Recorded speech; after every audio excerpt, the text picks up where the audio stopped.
Krishna Krishna Hare Hare Hare Rama Rama Rama Hare Hare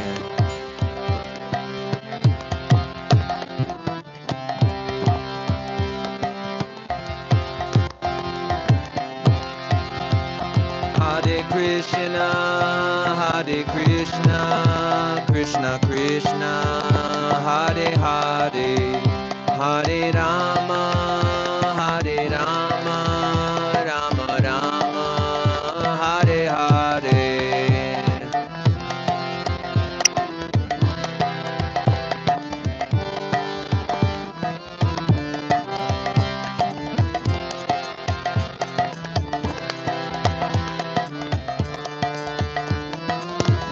Jaya Jaya Prabhupada Prabhupada Prabhupada Jaya Jaya Prabhupada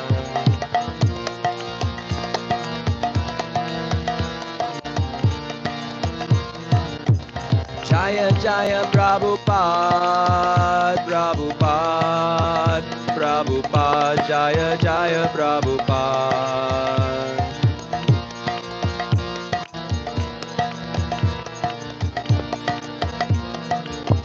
Jaya Jaya Gurudev Gurudev Gurudev Jaya Jaya Gurudev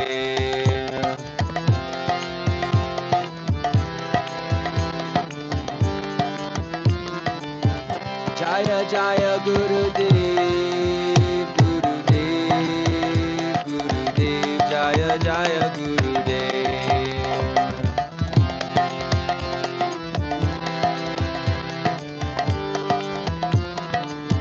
Nitai Gaura Haribo Haribo Haribo Nitai Gaura Haribo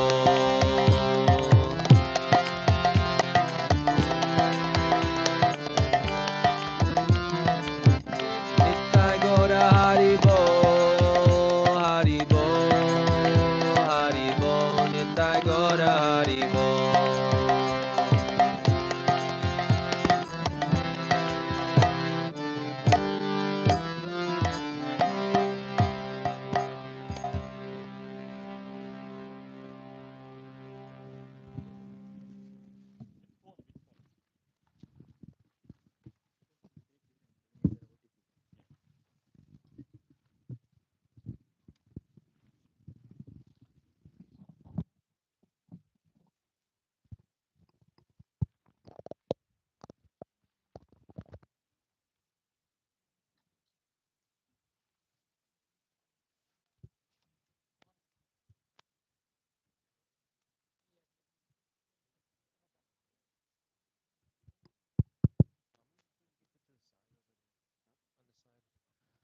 Hare Krishna. We welcome everybody. So we are so fortunate today to have His Grace Gauranga Darshan Prabhu amongst us. It is said in Srimad Bhagavatam, Bhavadvida Bhagavatas Tirtha Bhuta Swayam Vibho Tirthi Kurvanti Tirthani Swantastena Gadabhrita. So devotees like His Grace Gauranga Darshan Prabhu are holy places personified. So wherever they walk, wherever they put their feet, that's also a place of pilgrimage. So people go to all the Punya Kshetras to take a bath and get purified. But the shloka says that people like Prabhuji, wherever they put their feet, it's a kshetra actually. So so it's our greatest fortune to have this opportunity for all of us. As many of you know, Prabhu wrote so many books, especially the Subodhinis, which gives the whole idea of how the sequence of Bhagavatam is there. I read Bhagavatam before that and after Prabhu's books, and it gives a lot of depth and the whole picture of how the chapter is outlined. So we are so fortunate today, and I, from the bottom of my heart, I also thank Her Grace Sukeshwari Mataji for giving this opportunity for us to host, and we are really, really honored and happy that Prabhu has come here. So to welcome Prabhuji, please let's invite by saying Haribol 3 times so that Radha Madan Mohan hears. So say Haribol, Haribol, Haribol. So with no further delay, thank you so much, Prabhu, Hare for Krishna. coming and enlightening us. Hare Krishna. Although His Grace Achyuta Kumar Prabhu quoted Bhavadvida Bhagavata, great souls purify places of pilgrimage, it definitely doesn't apply to me, although the shloka is correct. But I see that this is a place of pilgrimage already because of the auspicious presence of so many devotees. Although this country is known for many things, but for me, this place is known for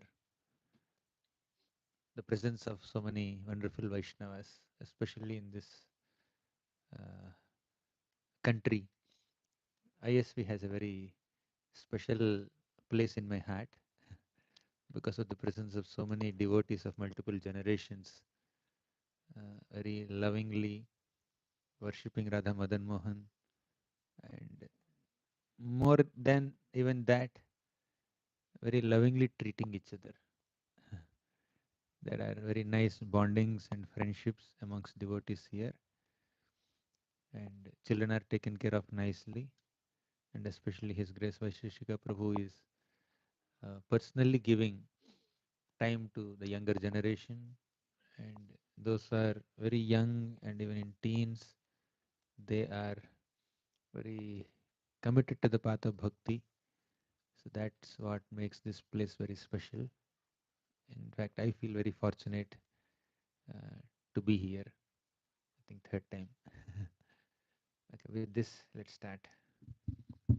Jai Radha Madhava Kunja Bihari Gopi Janavallabha Girivaradhari.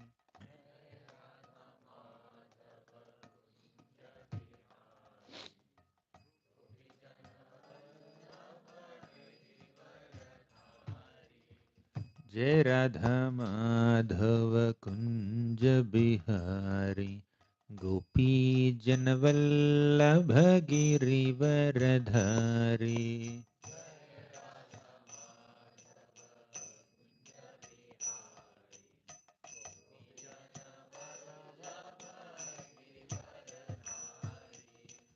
Jai Radha Madhava Kunja Bihari Gopi Janavallabha Girivaradhari.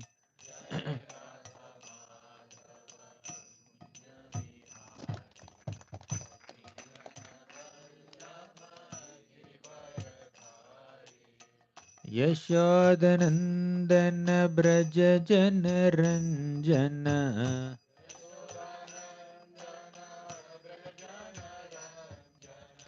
Yashodanandana Braja Janaranjana.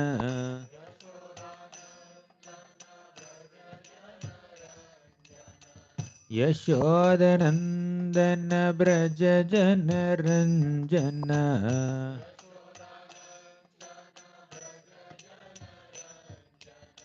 Yamunatiravanachari.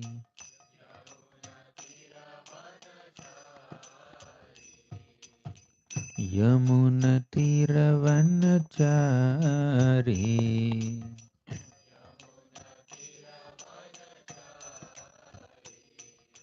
Jai Radha Madhava Kunja Bihari Gopi Jana Vallabha Girivaradhari.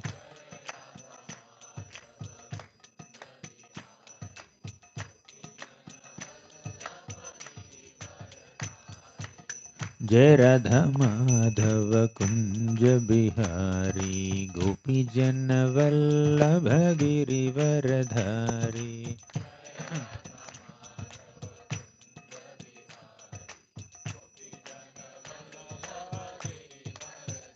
Jai Radha Madan Mohan Radha Madan Mohan Radhe.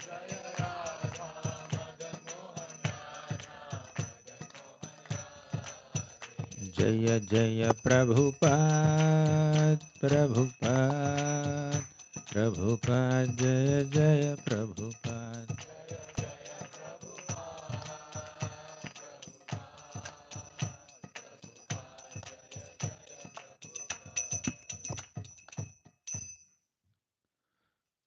Om Namo Bhagavate Vasudevaya.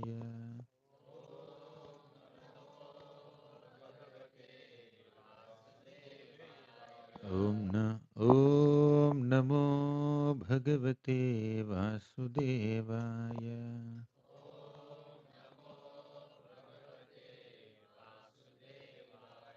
Om Namo Bhagavate Vasudevaya.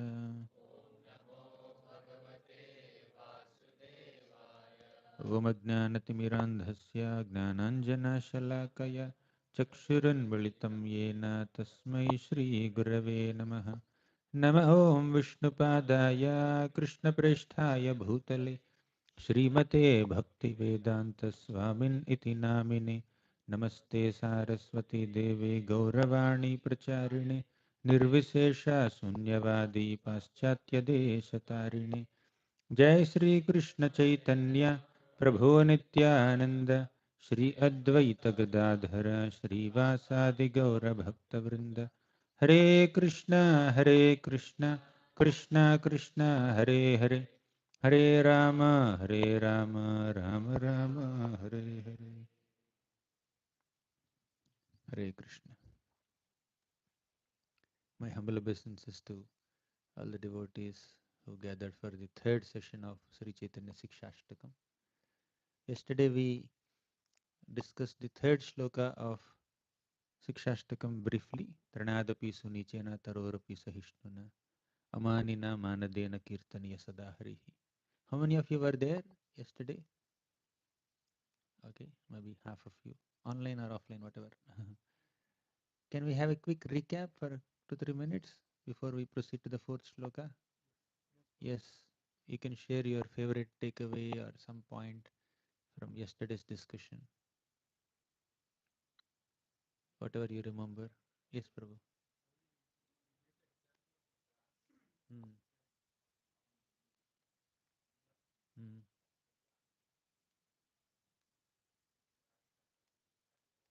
Hmm.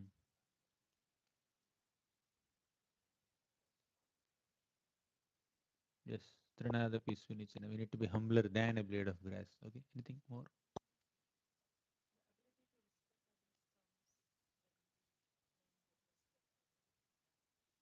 Correct. Yes. Humility or dainya is not different from prema.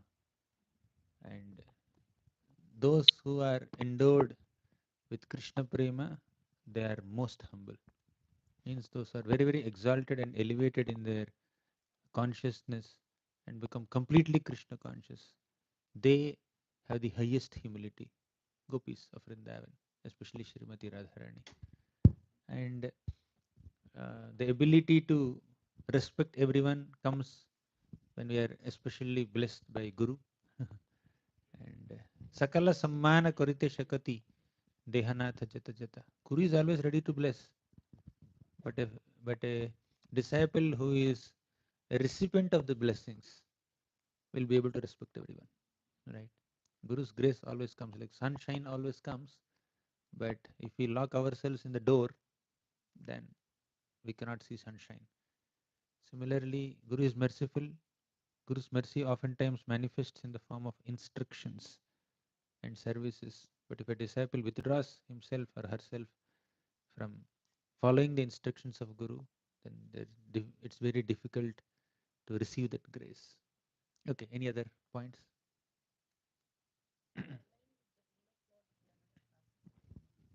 Yeah. One facet of bhakti is to align with the will of Krishna. Any other point? Yes, Prabhu. You want to say something? Yes, Shamara Prabhu. I one point I really liked. You said we should be grateful for the services that we receive, Hmm. and even higher than that is, we should be grateful for the services we render. Ah, being grateful for the service received from someone is obvious, natural. But we need to be grateful for the opportunity to render service to others. That's higher level of gratitude. Okay, anything else? One last point. Yes, bro. Prabhu, you mentioned how one can be more humbler than a grass, and then you mentioned that although Vaishnavas are great, they have the ability to respond, but they still don't respond, and that's what actually means to be more humbler Retaliate. than a Yeah, grass. Yeah. correct, correct. Devotees are humbler than a blade of grass, more tolerant than a tree. Okay, shall we go to the next sloka? Basically, in the first sloka, Krishna, Lord Chaitanya Mahaprabhu described 7 effects of Sri Krishna Sankirtanam. In the second verse, he specifically glorified 3 qualities of Krishna's name and concluded saying that, oh, it's my misfortune that I don't have taste for that holy name. Then in the third shloka, he described how to develop that taste for holy name and chant always. So develop these 4 qualities: humility, tolerance, respect everyone, no false prestige. Don't expect respect from others. Don't hanker to be honored by others. So apart from adopting whatever is favorable for bhakti, we should also avoid whatever is unfavorable for bhakti. Right? So we need to adopt these 4 things that are mentioned by Lord Chaitanya in the third shloka, and we need to also avoid 5 things that Mahaprabhu is going to mention in the fourth shloka. Mhm. Third shloka describes 4 things that we need to adopt. Fourth shloka describes 5 things that we need to avoid. Do's and don'ts, both are important. When you go to a doctor, he will check the nadi and he will prescribe some medicines, prescribe some diet, and also prohibit some kinds of eating habits. Right? He will say, don't do this, and he will also say, do this, do this. So do's and don'ts. So do's are given in the third shloka, and don'ts will be given in the fourth verse. That is this: Na dhanam, na janam, na sundarim, kavitam va jagadisha kamaye. Mama janmani janmanishware bhavatat bhaktir ahaituki tvayi. So, Ajit Kumar Prabhu said, you can, if you want, you can show something also. Last 2 days I was only speaking, not showing anything. Of course, some devotees were showing, right, the shlokas. So let's see also something now. So, na dhanam, na janam, na sundarim. What is the meaning of this shloka? Na dhanam. This one shloka describes 5 obstacles in bhakti. Right. Number 1, dhanam means wealth. Wealth is an obstacle in bhakti. Number 2, janam, followers, can be an obstacle in bhakti. Third, sundarim, beautiful spouse. The sundari may seem feminine. For a man, sundari is an obstacle. A beautiful woman is an obstacle. For a woman, a handsome man can be an obstacle. You can just apply both ways. Because Mahaprabhu is singing, he said sundarim. Then fourth, kavitam. Kavita literally refers to poetry. But kavita in spirit here specifically refers to the flowery language of the Vedas that present so many allurements. Yamimam pushpitam vacha. So Krishna said in the Bhagavad Gita, second chapter, that there are some karmakandic portions of the Vedas that describe in a very flowery language some high grade enjoyment, sense enjoyment in the upper planets by following some rituals. These are the kavita referred to in this shloka. Kavita also can refer to some praises that people uh, people praise us, right? Sometimes appreciate us. We become very over affected by that praises. That also can be an obstacle. Being too attached to receiving appreciation and praise. There is Pushabhishek happening here. That is Kavitam. Then fifth is liberation. Janmani Janmani Ishware. Mahaprabhu says that I want to serve you life after life. Na dhanam, O Lord, I don't want wealth. Na janam, I don't want followers. Sundarim, I don't want a beautiful spouse. Kavitamva, I don't want so much praise, or I am not attracted to the allurements or flowery words of the Vedas that describe karmakandic processes that promise high grade sense enjoyment. Kavitamva, Jagadisha Kamaya, I don't want all this. Mama Janmani Janmani Ishware Bhavatat Bhakti Rahitu Kitvayi. Life after life, I want to serve you. I want to do Ahaituki Bhakti life after life. Life after life means he doesn't mind taking another birth. That means he doesn't want liberation. That means Aspiring for liberation is an obstacle in bhakti. So 5 obstacles in bhakti. One is dhanam, janam, sundarim, kavita, then liberation, mukti. These are the 5 obstacles. So it just disappears. Okay. So, so let's see these obstacles one by one. Let's systematically see each of these obstacles, how they are obstacles, along with some examples.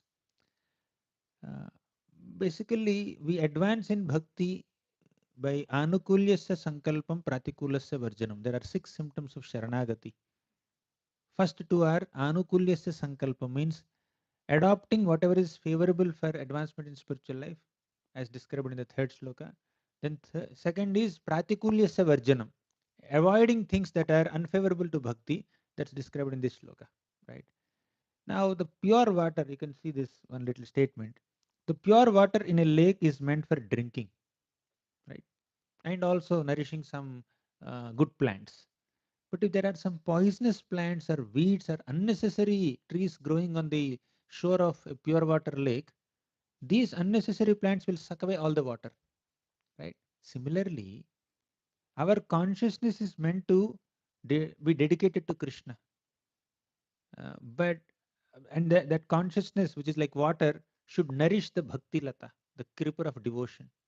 But if we direct our consciousness towards many material things, unnecessary things, like along with the bhakti lata in the field of our heart, other weeds also keep growing sometimes. The weeds of anarthas, the weeds of lust, envy, pride, greed, the weeds of obsession and attachment to wealth, followers, name, fame, prestige, uh, and excitement for material enjoyment. When these weeds grow, and if the consciousness is sucked into those weeds, then we'll not be able to grow the bhakti lata nicely. Whatever water you are supplying should go to the weed, should go to the bhakti lata, the devotional creeper, and not exactly the weeds. So these are weeds. These 5 are weeds. Obsession for dhanam, janam, sundarim, kavita, these are all weeds or poisonous plants. So bhakti must be directed towards Krishna and not towards material things in this world. So Bharat Maharaj, if you see, he was happily worshipping the Supreme Lord. After retirement, he went to Palahashram. He was worshipping the Lord. He went to Bhava stage also. But somehow he became so obsessed with a deer. He did not have lust. He did not have envy. He did not have any greed or pride, etc. But he had a good quality called compassion. Maya can attack us through our good qualities also. One may think, I don't have bad qualities. I'm not greedy. I have no attachment for money. I have no attachment for women. I don't have attachment for many other material things. Fine. You have good qualities? Yeah. What is it? I'm very kind to others. Maya can catch you through kindness also. Maya can catch you through any good quality also.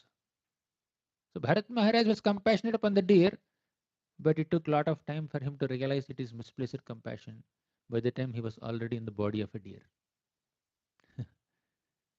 So sometimes Maya may make us think that, oh, I can do bhakti alone. I don't need association of devotees. These devotees are not compatible with me.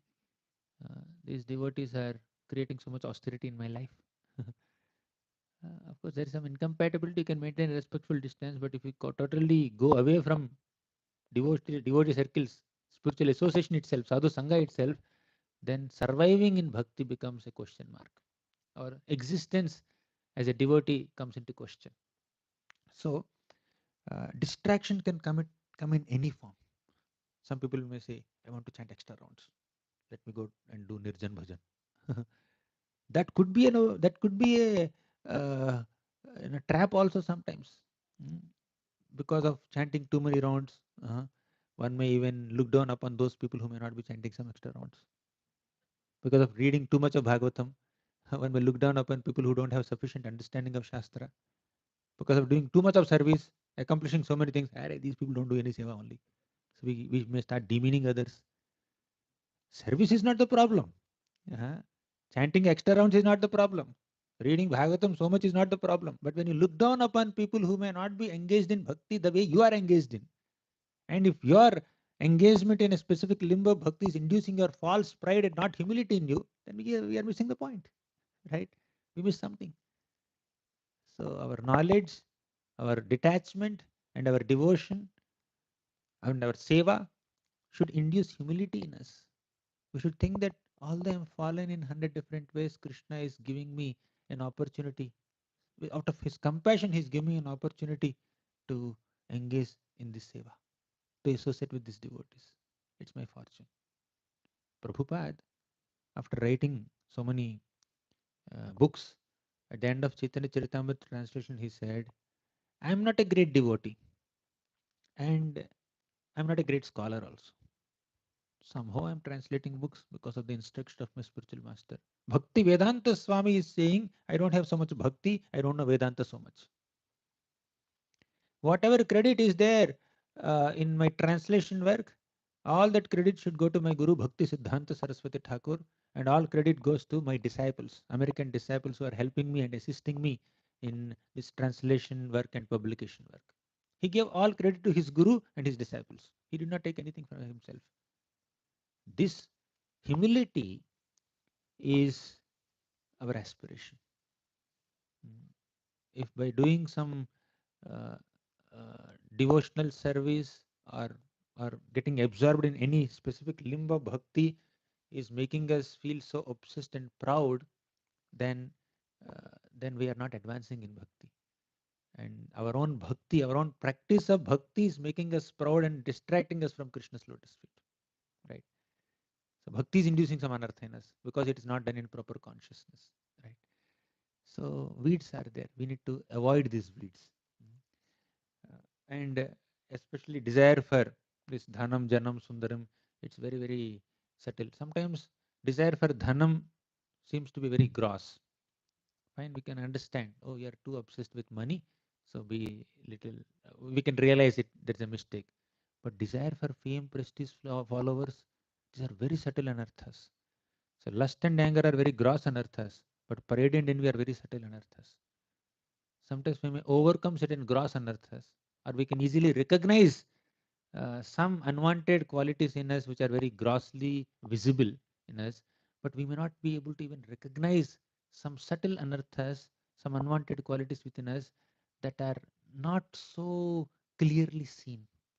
Right? If there is some wound on the hand or a leg or on the face somewhere, it is clearly visible. But if there is some kind of cancer or something going on inside the body, externally the person looks very healthy, stout, and strong, and feeling he looks nice, fair, and all. But internally there's something which is eating him within, and one day they'll collapse, completely bedridden, right? So there are some anarthas that act like wounds, visible wounds on the body. There are some anarthas that act like invisible cancer inside the body, right?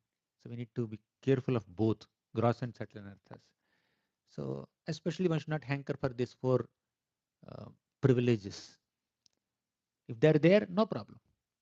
Uh, but ensure that they don't induce pride in us, they don't make us get distracted.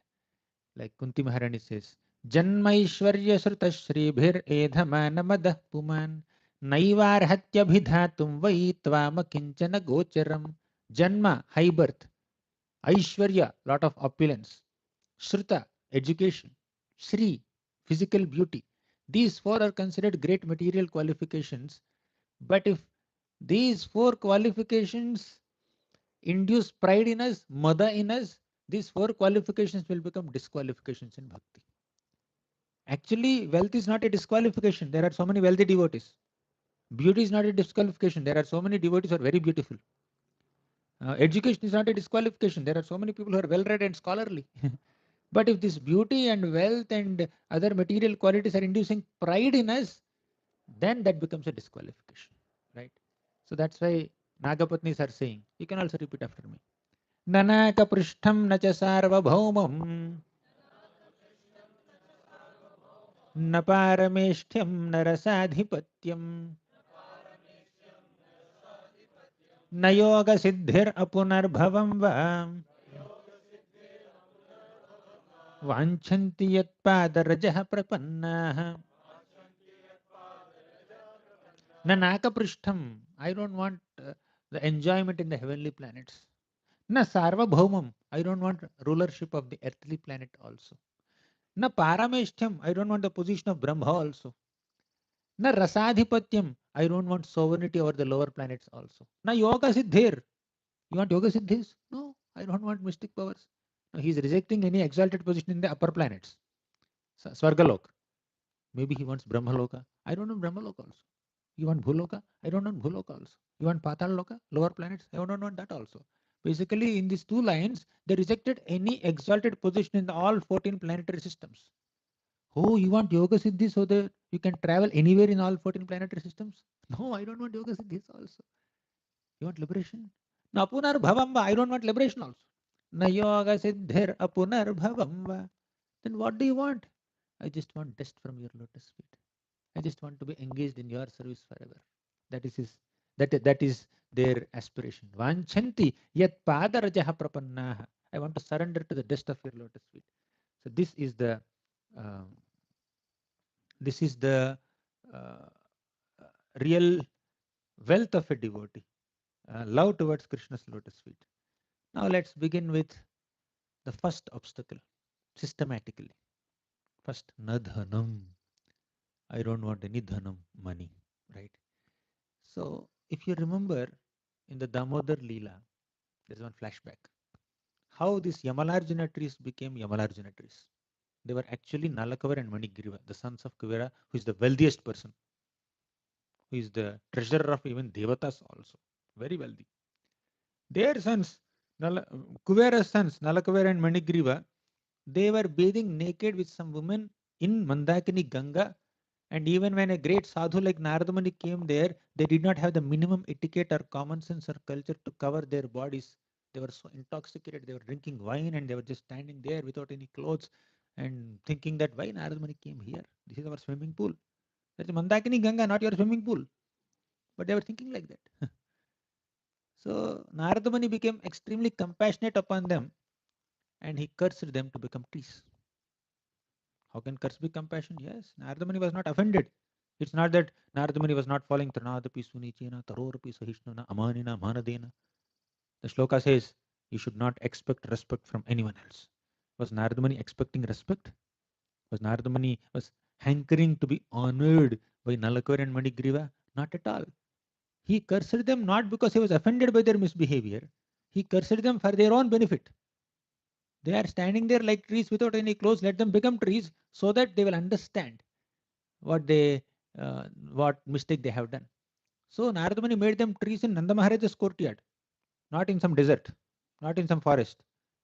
He made them trees in Nanda Maharaja's courtyard, and in tree bodies, Nalakavar and Manigriva had human consciousness. They were aware of their past life's mistakes, and they were witnessing all the childhood pastimes of Krishna in Vrindavan. Can you just imagine their good fortune? All this happened by the curse of Naradamani. So this Nalakavara and Manigriva, uh, they understood their mistake because of obsession for wealth. Because we are too attached to our wealth, we have become trees like this. They regretted for their mistake. And finally, they were liberated by Krishna. When Krishna dragged that wooden grinding mortar between the trees and uprooted them, they were liberated. So in this context, Nardamani says, Nahiyanyo jushato joshyan बुद्धिभ्रंशो रजो गुणः श्रीमदादाभिजात्यादिर् यत्र स्त्रीद्यूतमासवः न हि अन्यो दुषतो जोष्यान् बुद्धिभ्रंशो रजो गुणः. There is nothing else in the entire creation that can bewilder our mind as much as wealth does. Buddhi Bhramsha means our intelligence will get completely corrupted when we are too wealthy. Shri Madat. Shri Mada means Mada, intoxication because of Shri, wealth.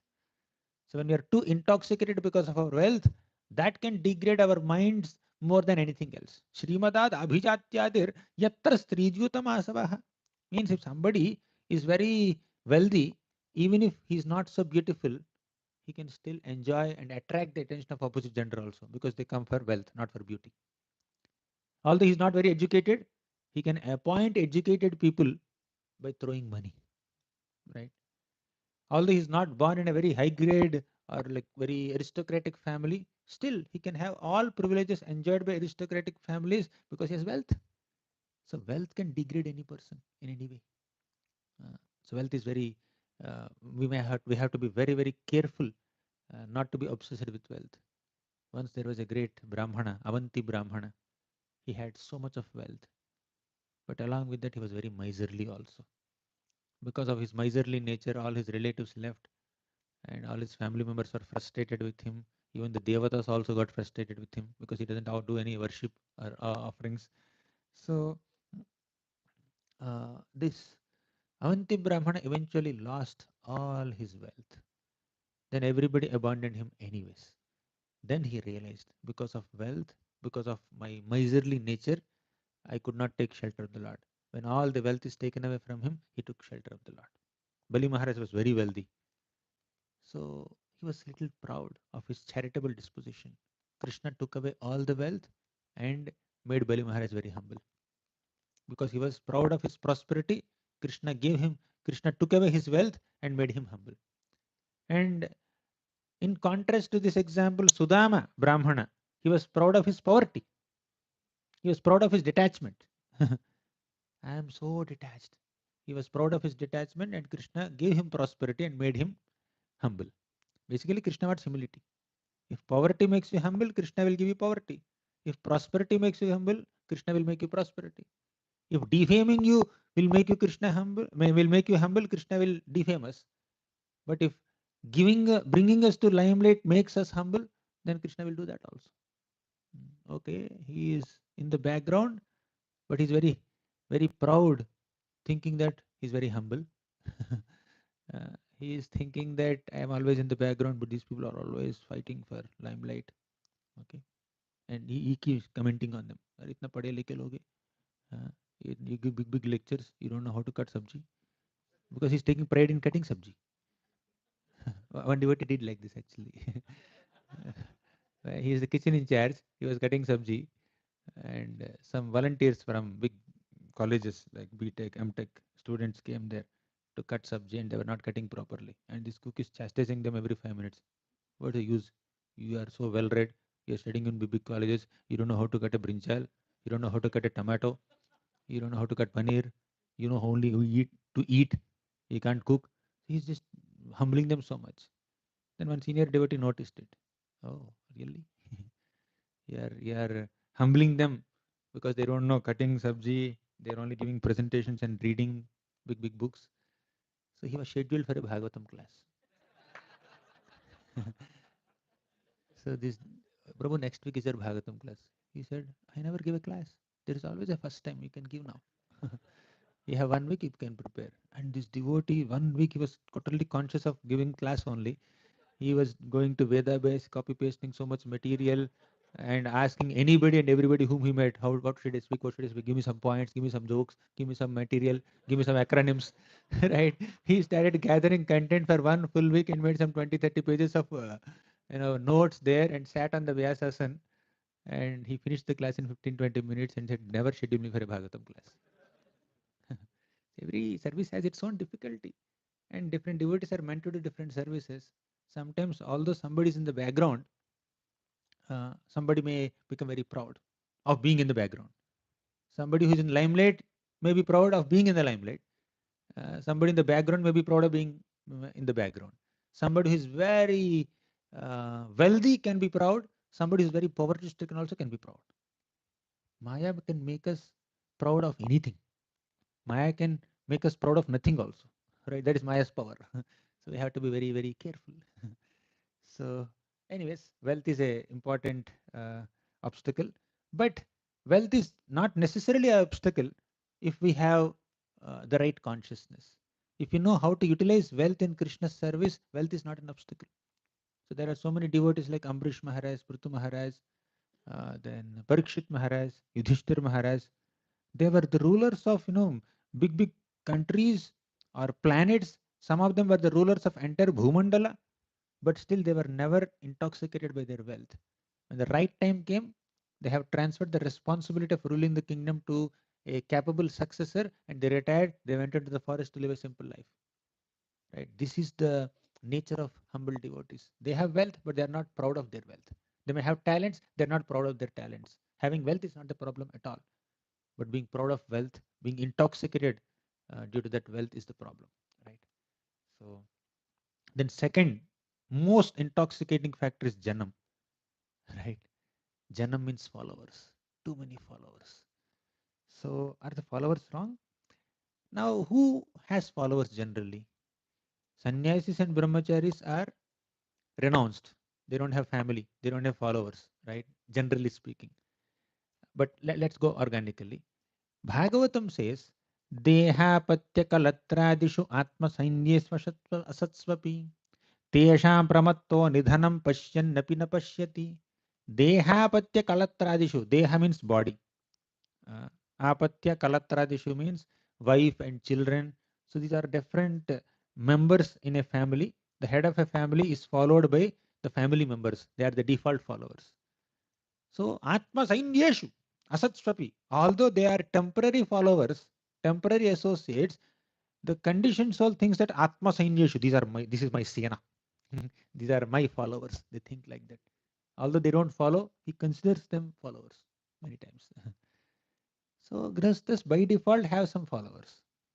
But sannyasis and brahmacharis are not an exception.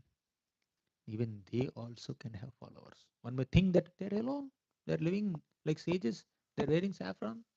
They're growing big beard or they're shaving completely. So they're totally renounced. But still they can also have admirers, followers, students, disciples. Right? If one becomes too attached to these followers, and if one becomes very proud and obsessed of having so many followers, that can be a great obstacle in our advancement in bhakti. Very, very important to note. Actually, in preaching movement, we have to make followers, right? We have to recruit so many people. We have to lead the preaching movement and participate in the previous preaching movement and bring more and more followers to the path. But a preacher is supposed to bring followers of Krishna, not followers of oneself. There is a thin line people may miss, right? Now, what is the problem with followers? Sometimes these followers may clap, whistle, admire us, praise us. If we take them to the heart, if we don't transfer the credit that they are giving us to Krishna, to Guru, to Vaishnavas, to the Acharyas, to the Parampara, and if we take all the credit for oneself, that can become so intoxicating. When somebody is appreciating us, that appreciation, if it's coming from their heart, you just take it as an acknowledgement for your service. Oh, I did this service and this devotee is pleased, therefore they are appreciating me. To that degree, it's fine. And you feel encouraged and you take it as a blessing, take it as encouragement, continue your good service. Till that point, it's fine. But when it goes into our head, if one starts take credit for one's accomplishments and doesn't transfer their credit to Guru, Krishna, and Vaishnavas, that can be a great obstacle in our bhakti. We need to differentiate between genuine appreciation and undue flattery. Sometimes, even if people genuinely appreciate us, if we are not in right consciousness, we will become intoxicated with pride. And sometimes people don't genuinely appreciate us, they are just flattering us to get things there done, get things done. If we take it seriously, we become even more degraded in our consciousness. So, followers are more intoxicating than money. Money can intoxicate a person, it can create an obstacle in bhakti, but followers can intoxicate a person even more. Janam, very difficult, right? Once Lord Chaitanya Mahaprabhu was going to South India Yatra, not South India, Vrindavan Yatra. So many people started following him. He reached up to Ramkeli. Then Sanatana Goswami came to Lord Chaitanya Mahaprabhu and said, "You are not supposed to go to Vrindavan with so many followers. Better go back to Jagannath Puri and then then come back to Vrindavan in a more secluded path where not many people follow you." Right? So sometimes followers could be a disturbance in one's bhakti more than assisting oneself in bhakti. One can become proud of followers. I have so many followers and you have less followers. And common people also who are not very mature, they may they may think that Those who have more followers are more pure. Those are more popular are more pure. Basically, everything popular need not be pure. Everything pure need not be popular. Popularity and purity may not always go together. That which is popular need not be pure. That which is pure may not become popular. Of course, some pure things are popular. Some popular things can be pure also. But everything that is popular need not be pure. And everything that is pure need not become popular also. Right? So we should have the discrimination to choose purity over popularity. Just because everybody is choosing this, let me also choose this. Then we don't have a proper calculation of what is right, what is wrong, what is good, what is bad, what is auspicious, what is inauspicious. We don't have proper calculation of it. Right? Who is genuine follower? Those who follows for our Krishna consciousness. Whose appreciation is genuine? Those who appreciate us for a spiritual reason.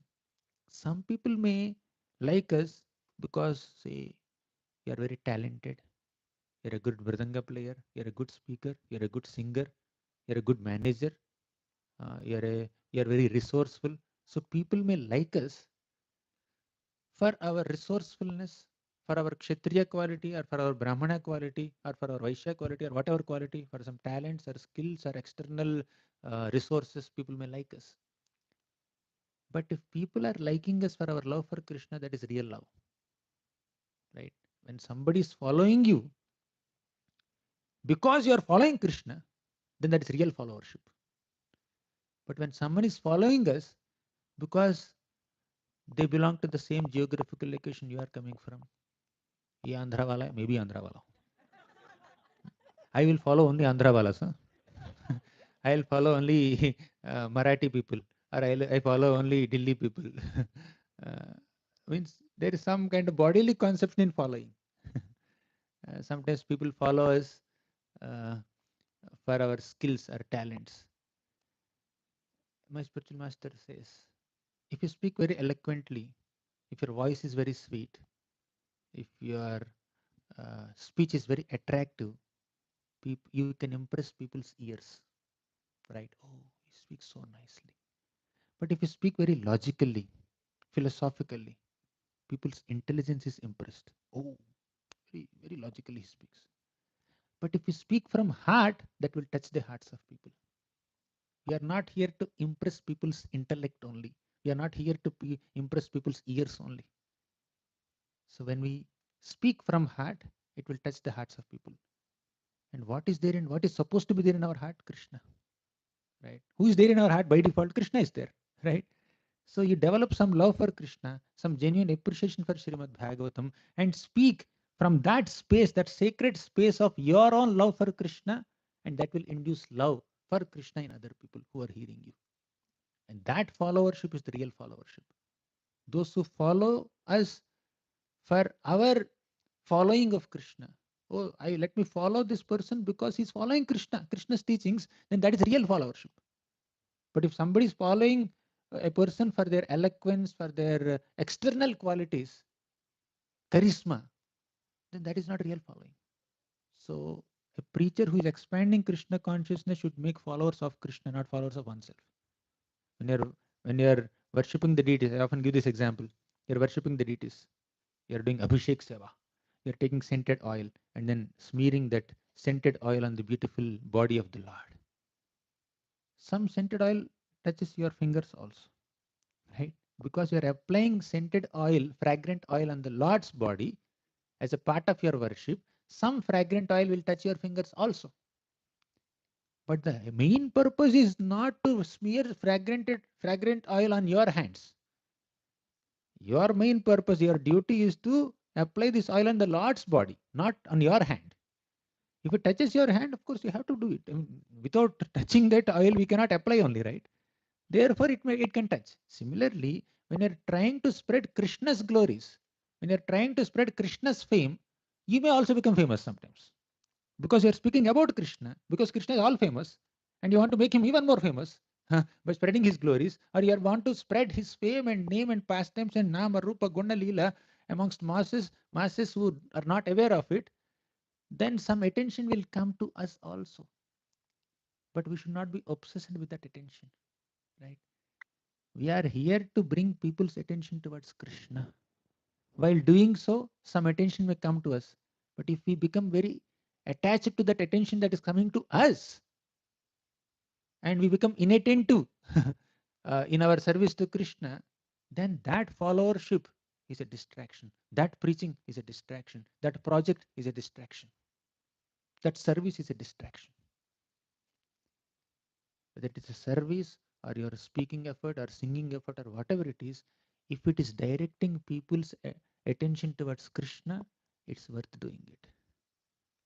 If there is an iota of attraction towards directing people's attention towards ourselves, it's not worth doing it. You may still do, even with negative motives, people may do some service. People may do some preaching or service. That's fine. That will purify them eventually. And eventually they need to come to a stage where they do that service purely for Krishna's pleasure, not for one's own pleasure. Right? But if the intention itself is to become famous by spreading Krishna's glories, using Krishna, using Bhagavad Gita, using Bhagavatam to gain name, fame, prestige for oneself, followers for oneself, that is a disservice. Right? That's why Mahaprabhu says, na dhanam, na janam also. Intention has to be clear. Even if we don't have pure intentions, bhakti will purify us. That's another discussion. But here we are discussing Sikshashtakam directly. Mahaprabhu's words, he says, don't be obsessed with dhanam and janam. If you have janam, absolutely no problem. Use the janam in Krishna's service. Divert that janam towards Krishna's lotus feet. But if you're obsessed with that janam, that will be distraction in your life, in your spiritual life, and you're not benefiting anyone in their spiritual life also. So who is a right follower? Who is a wrong follower? We need to see. Who are genuine followers? So fame could be sometimes a byproduct of bhakti, not the main product. I have been doing bhakti since long time. Nobody knows me. We are not doing bhakti to be known by people in this world. We are doing bhakti to be recognized by Krishna. We are trying to attract Krishna's mercy, not the attention of common people in this world. But even if you are trying to attract the attention of common people in this world, that attempt is meant to bring them closer to Krishna. All of us here who are participating in this preaching movement are trying to attract the attention of conditioned souls towards Krishna, not for towards ourselves. Because we are trying to attract their attention towards Krishna, who is all famous, some fame, some recognition, some attention may come towards you also, but we should not take it for ourselves. And if it comes to us, use it in Krishna service. For example, let me give you an example, it becomes very clear. Madhavendra Puri, how many of you know about Madhavendra Puri? Most of you. Madhavendra Puri went to Ramana. He heard from some pujaris that a special sweet called Amritakeli is daily offered to our Gopinathji in Ramana. Gopinathji is the deity, presiding deity there. So Madhavendra Puri thought, if I taste it, I'll be able to make it for my Gopalji in Vrindavan. But next moment he thought, oh, how can I even desire to taste it? It is still being offered to the Lord. That means I desire to taste it. I mentally contaminated the offering by desiring to taste it while still it is being offered to the Lord. You can desire to taste it after offering is over, but still bell is ringing and you are still desiring to taste it. But actually, he desired to taste it only to offer it to the Lord. But still, he felt very embarrassed, awkward, guilty, repentant. And as soon as the altar opened, after offering is over, he offered dandavats, he left that place. But Gopinathji noticed the desire of Madhavendra Puri and he has stolen one pot of Amrita Keli for him. And to cut the long story short, Gopinathji appeared in the dream of the pujari and said, I have stolen one pot of Amrita Keli sweet for Madhavendra Puri. He's sitting in that marketplace. You go, open the altar, take out that pot and deliver it to Madhavendra Puri. Then pujari, with absolutely no envy, immediately went and took that pot and gave it to Madhavendra Puri. And Madhavendra Puri thought, the Supreme Lord in his deity form has stolen Amrita Keli sweet rice for me. And if this news goes everywhere, it goes viral. In those days, news go viral even without social media. Just imagine if social media was there in Madhavendra Puri's days. Just imagine if social media was there in Lord Chaitanya Mahaprabhu South India Yatra, the whole Yatra would be live streamed in those days. Right. But but Madhavendra Puri thought, let this news not spread. Overnight he just left that place, Ramana. He went to Jagannath Puri. But Lord has his own plans. Before even Madhavendra Puri reached Jagannath Puri, his fame already reached Jagannath Puri. By the time he stepped into Jagannath Puri, all the people are ready to welcome him with big garlands. He says, oh, we know you. The Gopinath ji has stolen sweet rice for you, right? He became Kirchor Gopinath now. He became very famous as Kirchor Gopinath. And he has stolen the sweet rice for you. You are so famous devotee. Tell us, what are we supposed to do? When you somehow become a special recipient of Krishna's grace and you become famous for it, people will give you attention. Then what will happen? We will become proud. But Madhavendra Puri did not become proud. He asked, you want to serve me? Yes, we want to serve you. Please offer chandan so that I can take that chandan to Gopalji and apply it on his body. He did not receive any service from them. He engaged these followers who became so attracted to his fame in Krishna's service. If some fame comes, if some recognition comes, if some money comes, if some appreciation comes, or if some followers come, engage them in Krishna's seva. The right utility of dhanam or janam is direct them towards Krishna's service. So fame is not wrong, provided we can use that fame in Krishna's service. Followers are not wrong, provided you can engage them in Krishna's service and direct them towards Krishna. Otherwise, no point making followers, 10 million followers, 20 million followers. And to attract the attention of followers, people are losing their self-respect. Morning I was mentioning this in the Salesforce event. So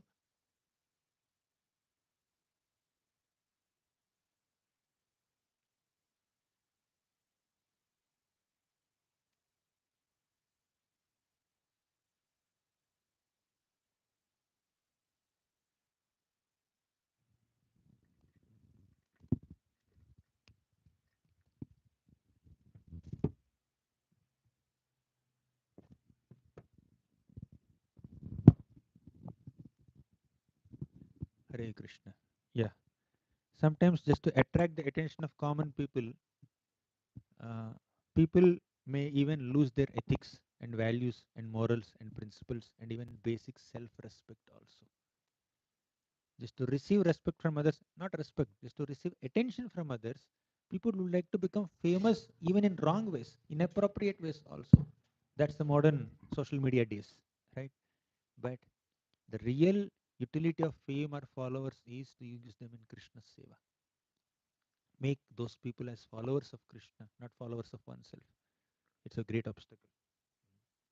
So when somebody is standing in front of the altar and doing arti to the deities, the the the deity platform is on little higher plane, and you are standing there and offering like this puja.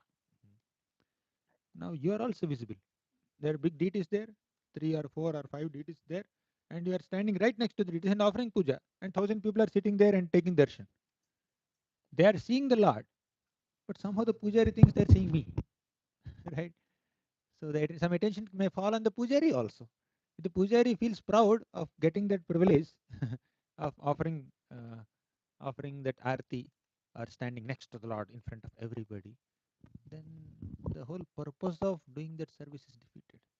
We are there to worship Krishna, not worship our false ego. We are there to please the followers of Krishna, not to direct those followers towards ourselves. Right? Sometimes we may want to use Krishna's fame to increase our fame. Sometimes we may want to uh, grab the attention of people uh, who want to be who want to give attention to Krishna. Uh, People want to give attention to Krishna. We want to divert that attention towards oneself. So these are the pitfalls in bhakti. Then third is sundarim, means desire for a beautiful spouse, opposite gender. Right? It's equally applicable to both genders, men and women. Right? So attraction towards the opposite gender is one of the greatest obstacles in bhakti. Right? So when senses are not controlled, we cannot be prayerful. So We need to offer a prayer to get the ability to control senses. But with uncontrolled senses, means the mind, when senses are not controlled, mind is constantly meditating on the sense objects. When the mind is constantly meditating on the sense objects, where is the possibility of the mind meditating on Krishna? Right? Sense objects are there in the mind. They're completely occupying the space of this mind, mental space. And where is the space for Krishna? No space left for Krishna. So Nasundarim. It's not just the physical association, even mental association also is an obstacle in bhakti. We have so many sense control devotees like Haridas Thakur. Haridas Thakur was chanting in a secluded place. This prostitute came and said, I want to enjoy with you. But Haridas Thakur said, let me complete my rounds, then I will attend you. Then she waited. 1 day passed, 2 days passed, 3 days passed. But Haridas Thakur's japa is never complete only. And she became transformed. See his self control, see his sense control, see his compassion. It's the right kind of compassion. So she came there to degrade Haridas Thakur, to pollute Haridas Thakur, to defame him.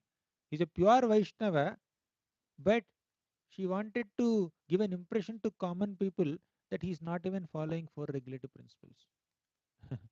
So this is the malicious plan she had. Actually, she did not have. Ramachandra Khan had. She became instrumental in his plan. So this is how. This is the intention with which she came there. But Haridas Thakur became very compassionate on her and transformed into pure Vaishnavi. Similarly, uh, when Arjuna went to uh, Svargalok, Urvashi came to him and said, I want to enjoy with you. Arjuna folded his hands and said, you are like my mother. Can you just imagine the self-control of a devotee like Arjuna? But there are people like Yati, Pururava. They became so obsessed with the form of the opposite gender, they completely lost their common sense also. What is the form of opposite gender? Whether it's a handsome man or a beautiful woman, it's just a bag of flesh, bones, blood, urine, mucus, stool, hairs, nerves, etc. If this little 1 mm layer of skin is removed, what's inside is a lump of flesh and bones. You can't even differentiate whose body is what. Prabhupada calls it skin disease. Attraction towards the external form of an opposite gender is just a skin disease. Because of the skin, we are getting attracted. Some skin is fair, some skin is dark. We get attracted. Some different people want different people have attraction towards different skins. Those who have white skin, they want brown skin. They may lie down under sun to make their skin brown. They may lie down under some sun lamps, some kind of special lamps that make their body brown. They become they think that they will become attractive. Similarly, brown people who have brown skin, they want to become white skinned, fair skinned. So Prabhupada says it is a skin disease, right? So, and sometimes Maya will make us think that my mind is hankering for it. Let me give it to the mind. The mind will be pacified. No, it doesn't work like that.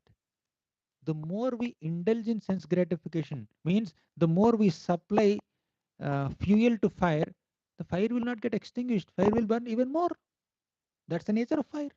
Similarly, the fire of lust also for the attraction of opposite gender, it just burns. And sometimes one can become obsessed with attraction towards opposite gender so much that even in the personal presence of the Supreme Lord, even if someone has access to the personal association of the Supreme Lord, Chaitanya Mahaprabhu, one can get attracted towards the form of opposite gender. They can leave the association of Lord Chaitanya. Kala Krishna Das did that. Kala Krishna Das did that. And when somebody is obsessed with this desire, one will lose discrimination, one will lose discretion, one will lose common sense, one will lose intelligence completely. That's why Lord Chaitanya, Lord Krishna says in the Bhagavad Gita, काम एष क्रोध एष रजो गुण समुद्भवः महाशनो महापाप्मा विद्येन इह वैरिणम काम एष क्रोध एष. This is only kama, means desire or lust that later becomes wrath, anger when it is not fulfilled. That leads to all kinds of hellish existences. Kama means lust. When it is not fulfilled, it becomes krodha, anger. When it is fulfilled, it becomes lobha, greed. When it is not fulfilled, you know what happens? we become envious of those people whose karma is fulfilled. I'm just explaining, trying to explain how karma or lust or desire, material desire, is the root cause of all the other five anarthas. We have six anarthas, right? Kama, Krodha, Lobha, Moha, Mada, Matsarya. Kama means lust. Krodha means anger. Moha means illusion. Mada means pride. Matsarya means envy. Then what else we missed? Lobha, greed. So when Kama is fulfilled, we'll become victims of Lobha. Fulfilled desires will obsess us with more intense desire. So when our desire is fulfilled, we'll become greedy, right? That's how Kama leads to Lobha. When the desire is not fulfilled, we become angry, right? So that becomes Krodha. Kama leads to Krodha. Next, the very fact that we have some Kama, material desire, means we are in illusion.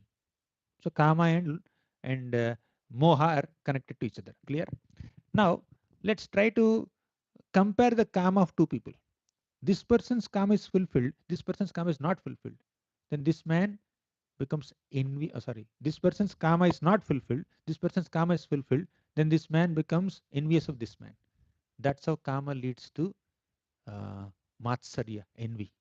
So if your desire is fulfilled, others' desire is not fulfilled, you become proud in comparison to others, right? Thus your karma will lead to mada, pride also. That's how lust leads to envy, pride, greed, anger, illusion. All lust is the basic ingredient with which entire material existence has manifested. Lust becomes the source of all kinds of material distractions and illusions and anarthas. Right? If somebody uses little common sense, little intelligence also, they will understand lust makes no sense. This material desire makes no sense. It's of no relevance to the soul. Right? But what to do? People become people lose common sense, people lose intelligence by uh, developing undue attraction towards the opposite gender. They lose discrimination. That's what happened with Yayati. Yayati was cursed to become an old man in youth, but his material desires are not yet fulfilled. He wants to enjoy with his wife Devayani. Then Shukracharya, who cursed him to become an old man, he said, if you can exchange your old age with some young man, with the youth of a young man, then you can continue to enjoy. Try if someone is ready. You know what Yayati did? He went to his own sons and said, my dear sons, my material desires are not yet fulfilled. I still want to continue to enjoy with your mother. Can you give your youth? The son said, you will take our youth and enjoy with our mother. What nonsense. Have you gone crazy or what? Yes, I'm crazy. Give me. They said, we will not. He cursed them. He punished them. This is what lust can do to people. They become completely, they lose common sense completely. Then one of them just uh, offered their youth, and he enjoyed and enjoyed and enjoyed, and he lost any taste for this pleasure. And finally, he gave back the youth to his son, and he became old, and he took shelter of Krishna sincerely, and he went back to Godhead later. But there was one phase in his life, Yati, one phase in his life where he was so infatuated and obsessed with lust. That's what excitement for Sundarim can do to us, right? Next, temptations are irresistible sometimes. Then Kavitamba. Kavitama is another allurement. Many people who are following different rituals in this world are looking for material prosperity and high grade enjoyment. Kavitamba refers to some allurements mentioned in the scriptures. This sloka, where is it? I think I wrote this. Yeah, this one. Yamimam pushpitam vacham pravadanti avipaschitaha. Vedavadaratah partha nanyadastiti vadinaha. Krishna says in the second chapter of Bhagavad Gita that there are some people who become so attracted to karmakandic sections of the Vedas. What are they? These karmakandic sections of Vedas promise heavenly enjoyment by following certain rituals, rules and regulations, right? They follow all these rules, japa, tapa, homa, vrata, putting this, what is that, different stone rings and tying different threads everywhere on the body, and then following different vatas, doing austerities, cutting down meals, or increasing meals and eating specific menus and many things. Some of them are good, they're genuine, they may be devotional, that like that we do Ekadashi Vrata, that's great, right? But some of them are totally karma kandik. They promise high grade sense enjoyment in the heavenly planets, that's all. Okay, even if they are genuine, they will give you to high grade, they will take you to heavenly planets and provide you high grade enjoyment. What will we do with that enjoyment? Even Swargalok also has to be vanquished one day, isn't it? Swargalok, is it Vaikuntalok or what? Even Swargalok also has to be destroyed one day. What's the point of going there? As scriptures say, it is called Brahmanda Brahman. Going from one planet to another planet, one species to another species, only for extra grade of enjoyment. But there is no enjoyment. Actually, this body cheats us. This material body is a great cheater. The soul enters one material body, hoping that this body can give me enjoyment. But that body could not give him enjoyment. So, in this long life, which is maximum 100 years, people may be able to enjoy maybe 1 or 2 decades max. Initial years of life will go in innocence, childhood innocence. They will slowly enter teens and then maybe like Kaishwara Yavana is beyond 15 or 16, they will just enter. There is some ability to enjoy for the senses. Then they keep on hunting those pleasures. Then they will enjoy it in 20s also, maybe 30s also, and body starts showing its symptoms.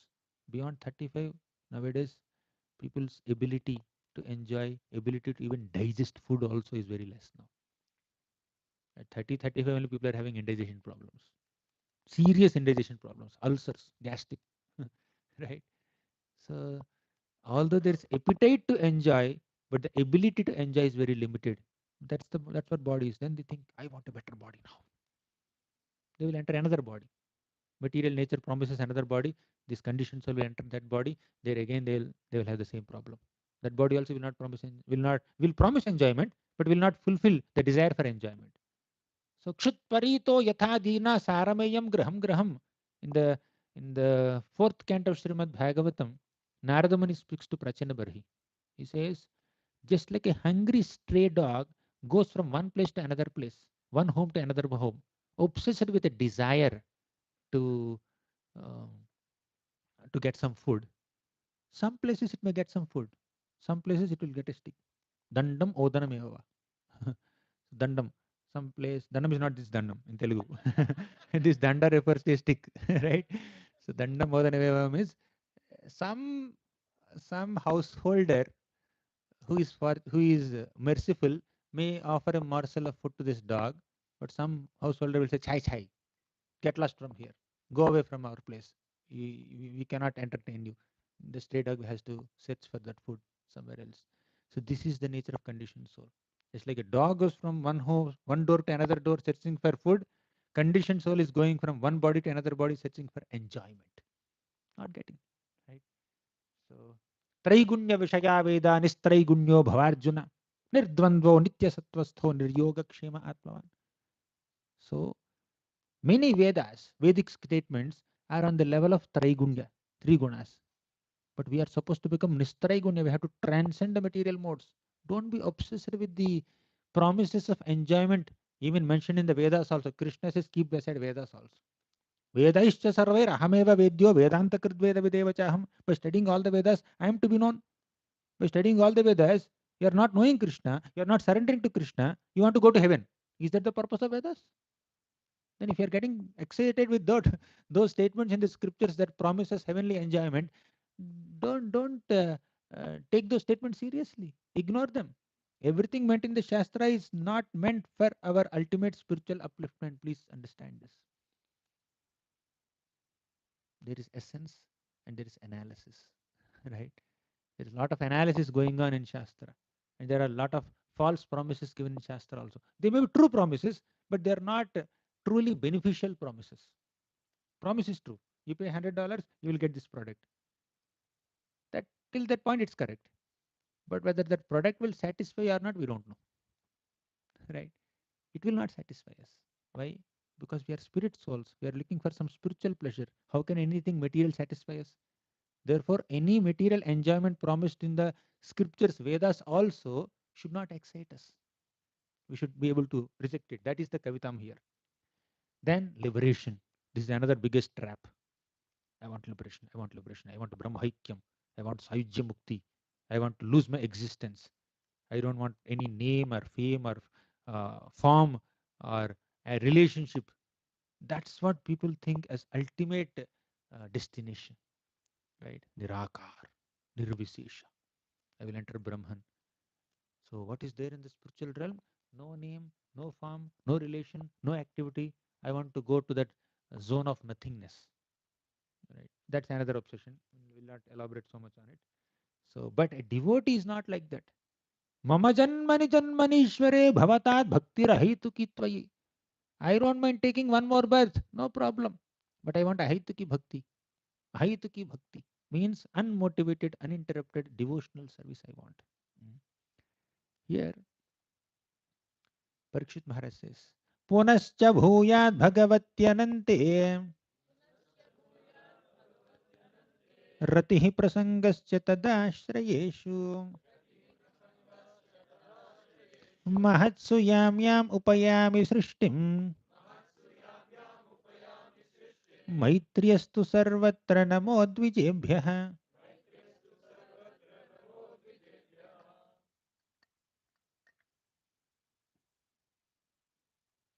Our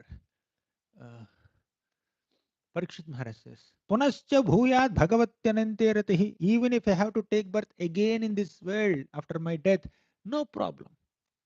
Even if I have to take birth again in this world, I just need bhagavatyanante ratihi. Let me have love for Krishna. With love for Krishna, I can take birth again, no problem. Then ratihi prasangascha tadashrayeshu. I want association of devotees. Then Maitristu Sarvatra. I want loving friendships with everyone, especially devotees.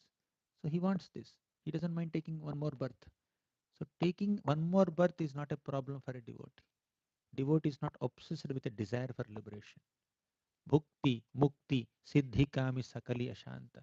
If you are aspiring for bhukti, material enjoyment, or siddhi, some kind of mystic powers, or even mukti, liberation, we will be, will not be peaceful, ashanta. But you want shanti, then nishkama. Don't have any desires. Just desire, have a desire to serve Krishna. That's all. So, ahituki bhakti. What is this ahituki bhakti? Let's go a little deep into this ahituki bhakti. Unmotivated devotional service. We want bhakti, but without any motivations, without any desires for selfish enjoyment. People may perform bhakti for one's own pleasures.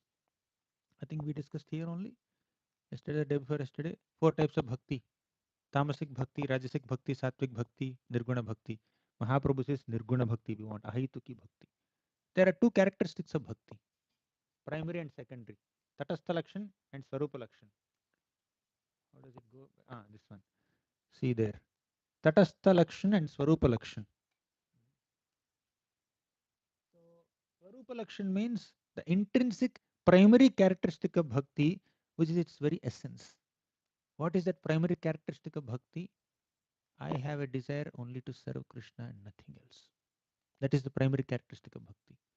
And Tatastha Lakshan or secondary characteristic of bhakti is that uh, whatever is unfavorable for bhakti, I will give up.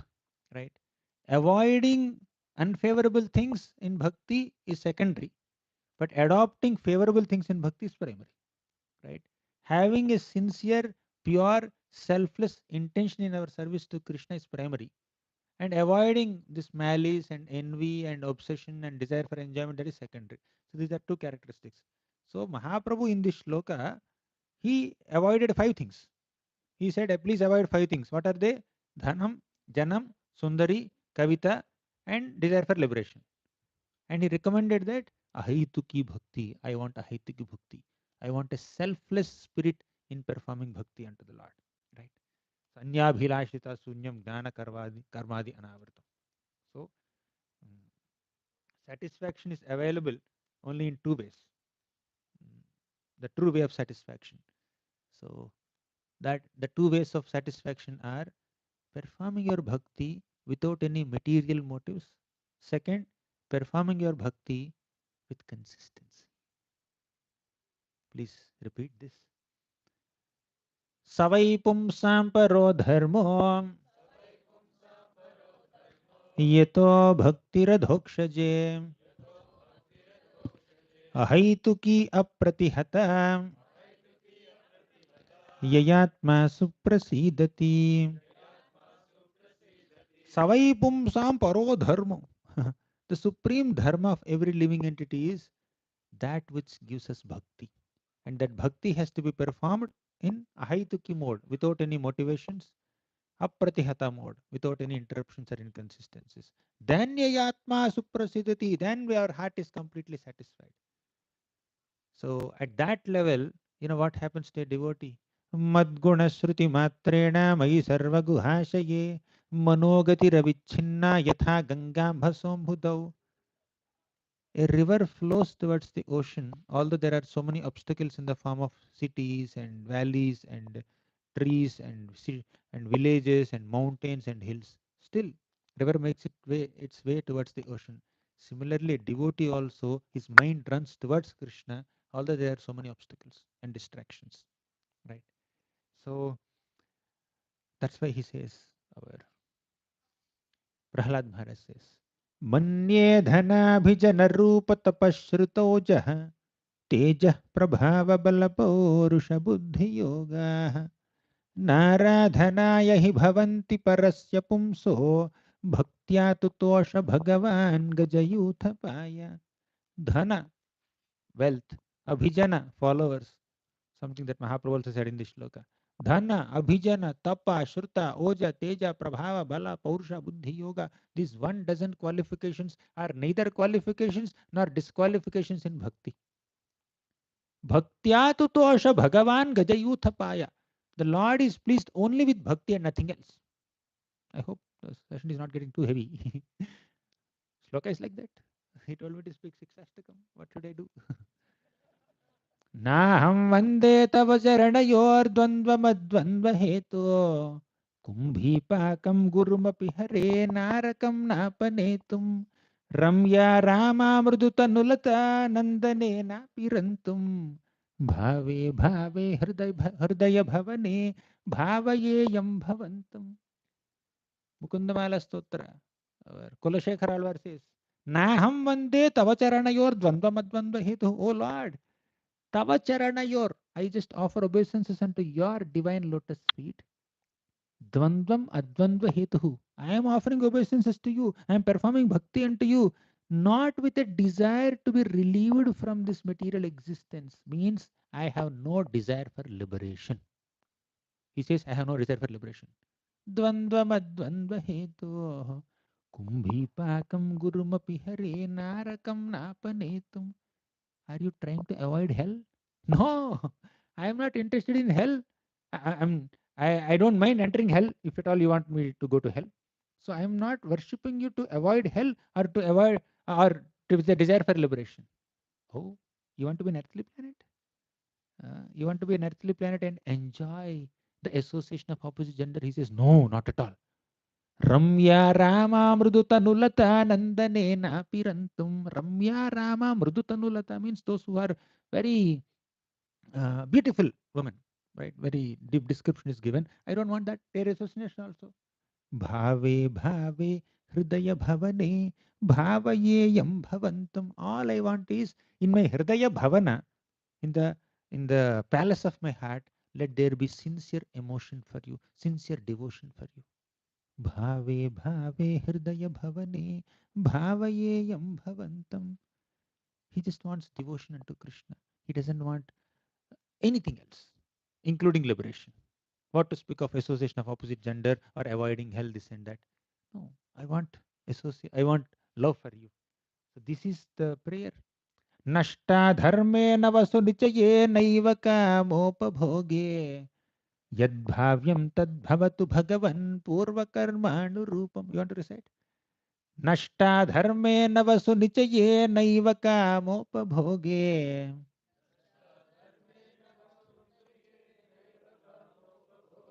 यद्भाव्यं तद्भवतु भगवन् पूर्वकर्मानुरूपम्.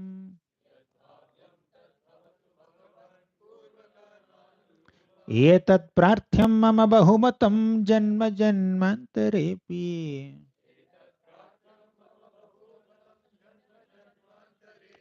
त्वत्पादाम्भोरुहयुगगता निश्चला भक्तिरस्तु.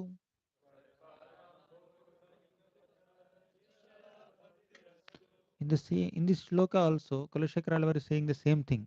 Nashta dharme navasunichaye naiva kamopabhoge. Oh, my dear Lord, I don't aspire to enjoy any material desires. Naiva kamopabhoge. Kama upabhoge.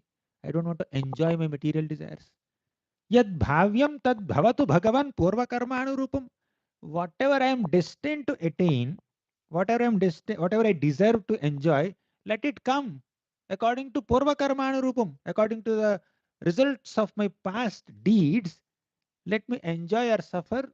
I am just okay. I'm happy with it. But what are you praying for specifically? Etat prarthyam mama bahumatam janma janmantarepi. Life after life. I am praying for this. Life after life. You know what I want? Tvatva tatvat padamboruhayugagata nischala bhakti rastu. Let me have nischala bhakti. Means chala means chanchal, means distracting. Let me have pure bhakti unto you with absolutely no distractions. Nischala bhakti rastu. I just want unmotivated, uninterrupted, undistracted or deviated devotion unto you. I don't want anything else. This is what Lord Chaitanya Mahaprabhu is saying in the fourth sloka. So there are many other things, but I'll go to the fifth sloka and speak very briefly. What's the time now? Ah, In 5-10 minutes I'll wind up. It's fine.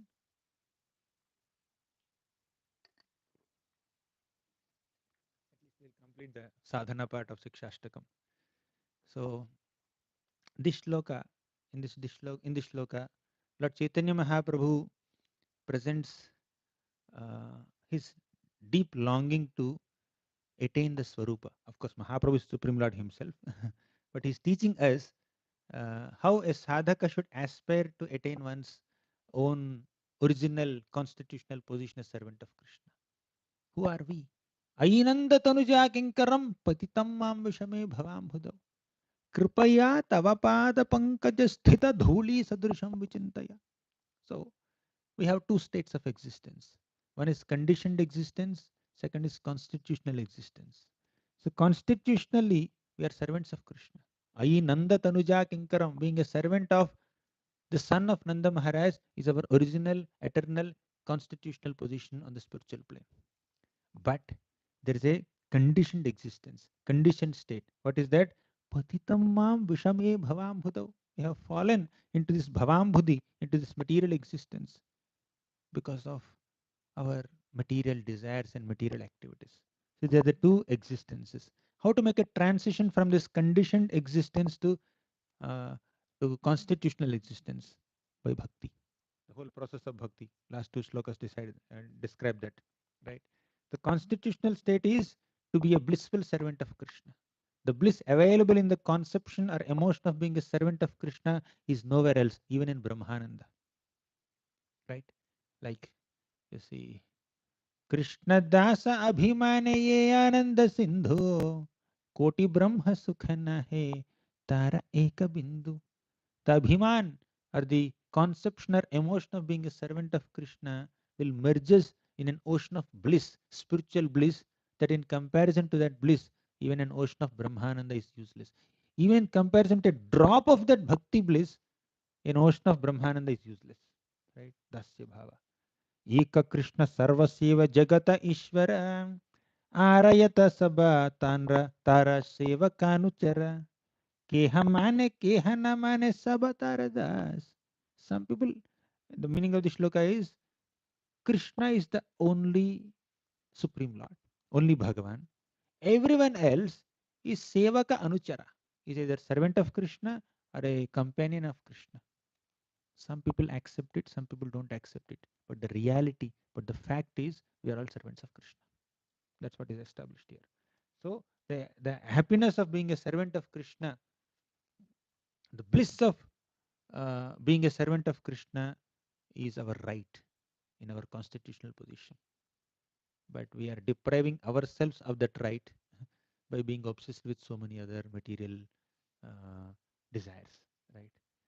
So yeah, I think there are many other things that service of Krishna can be expressed in the mode of Vatsalya, Dasya, and Madhurya also.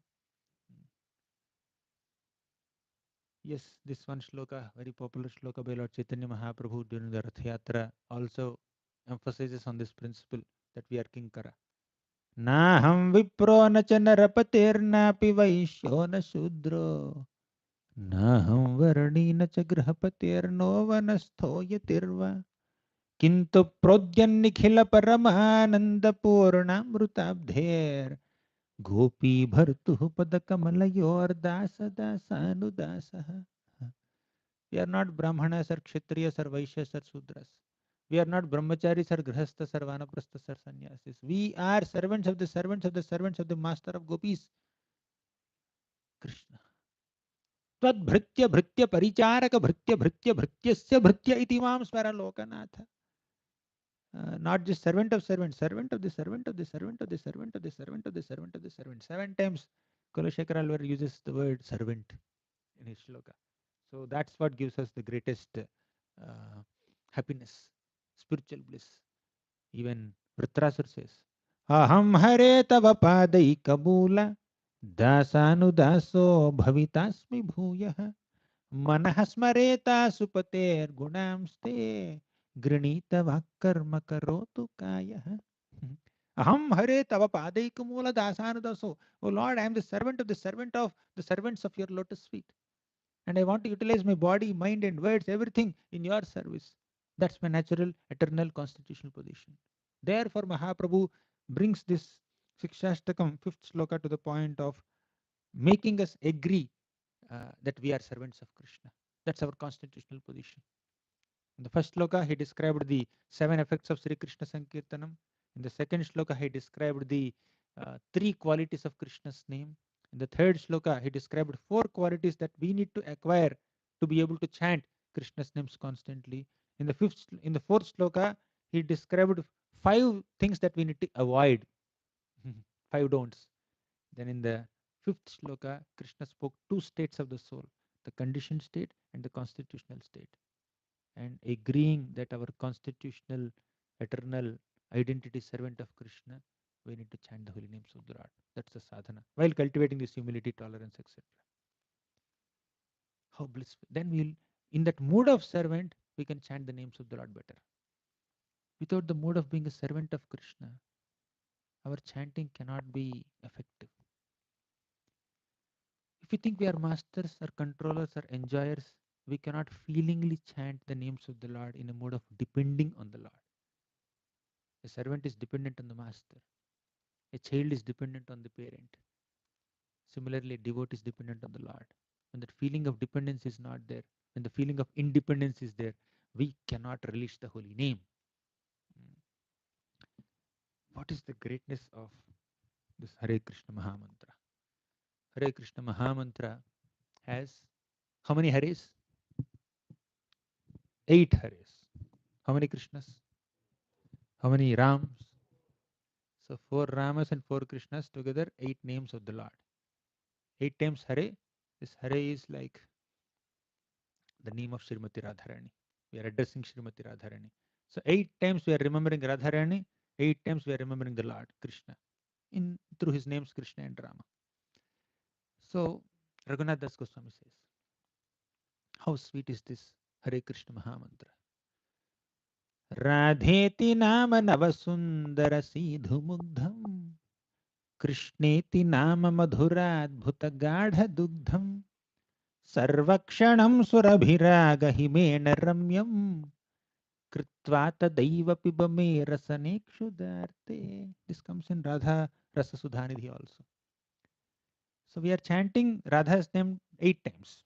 What is the sweetness of Radharani's name? Radheti nama navasundara sidhumugdham. Radheti nama, the name of Srimati Radharani is Nava Sundara Sidhu Mugdham. Once I complete this explanation in next 2-3 minutes, you will say, yes, Prabhu, stop the class. We'll chant now. Right? That's the sweetness of this description of the Mahamantra. So Radheti Nama Nava Sundara Sidhu Mugdham. Sidhu means nectar, right? Sidhu Mugdham means intoxicating nectar. Nava Sundara Sidhu Mugdham means very fresh. Nava means fresh, new. Sundara means beautiful. It also can mean very tasty, relishable. So Srimati Radharani's name is like fresh and tasty, intoxicating nectar. Clear? When we're saying Hare, we're actually tasting intoxicating fresh nectar. Right? Radhe, Hare. Radheti nama navasundara sidhumugdham. Second, Krishneti nama madhura adbhuta gadha dugdham. What about Krishna's name? It is Madhura Adbhuta Gadha Dugdham. Madhura means very sweet. Adbhuta means very wonderful. Gadha means condensed. Dugdha means milk. So Krishna's name is like the most wonderful, sweet, condensed milk. Radha's name is fresh, intoxicating nectar. Krishna's name is wonderful, tasty, condensed milk. Condensed milk is there, nectar is there. Hare Krishna Mahamantra is combination, a special kheer. A special kheer, which is a combination of this intoxicating nectar and sweet condensed milk. Right? But who can relish it? One who does not have diabetes. Who can relish it? Not a spicy man, a non-spicy, or those who have some taste for sweets. Right? If we don't have digestive power, we cannot digest this combination of nectar and condensed milk, right? So, what is the digestive power? Our enthusiasm, our eagerness, our interest, our excitement to chant. That's why the third line says that Sarvakshanam Surabhiraga Himena Ramyam. Raga means an attachment, an attraction towards chanting.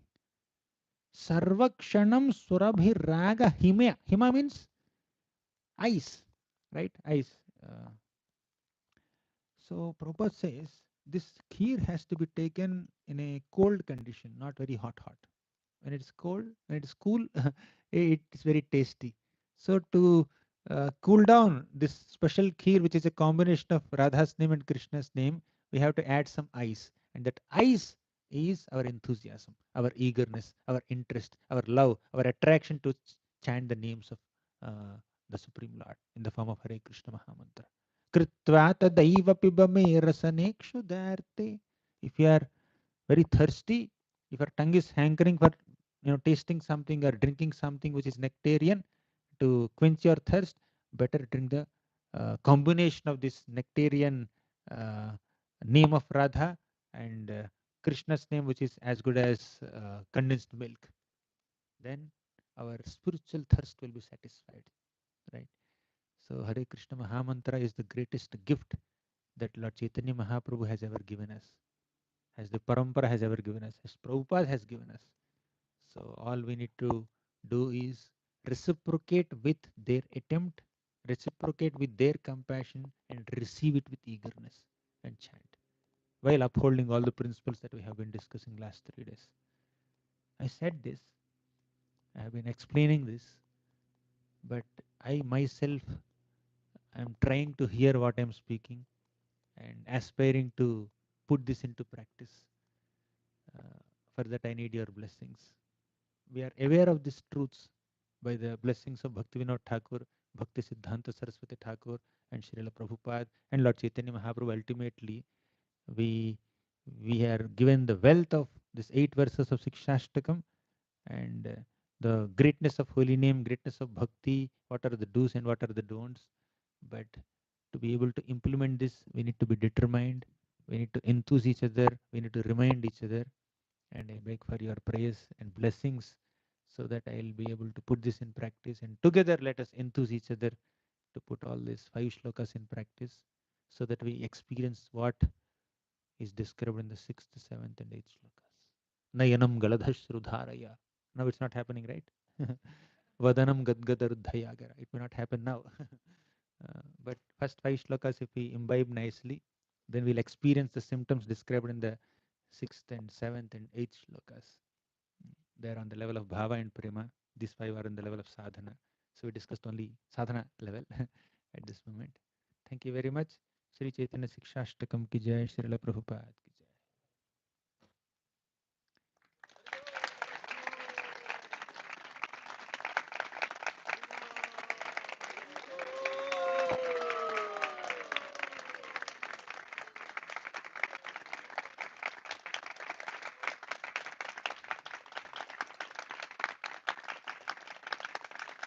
Hare Krishna.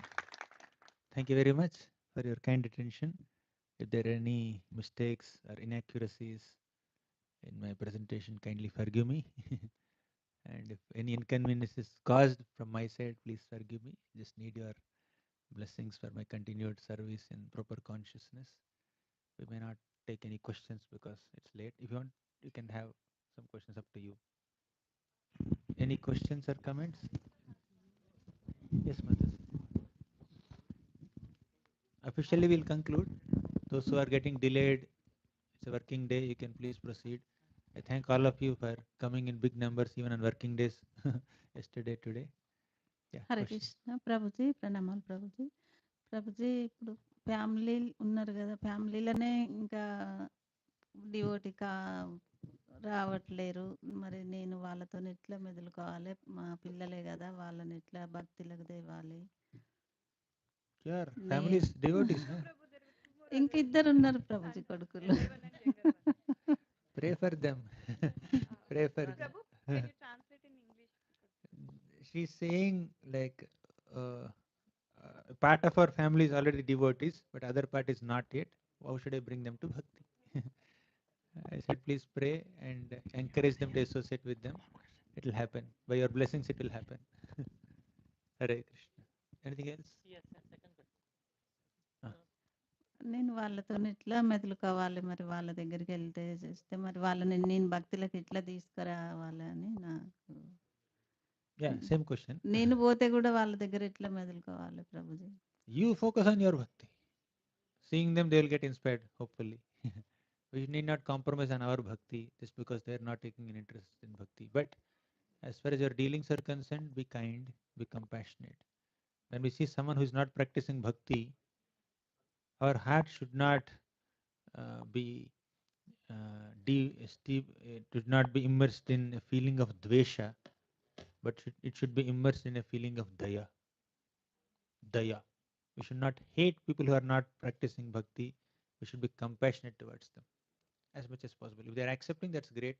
If they're not listening to us, pray for them. Krishna will listen our prayer, and one day they will. One day Krishna will inspire them also.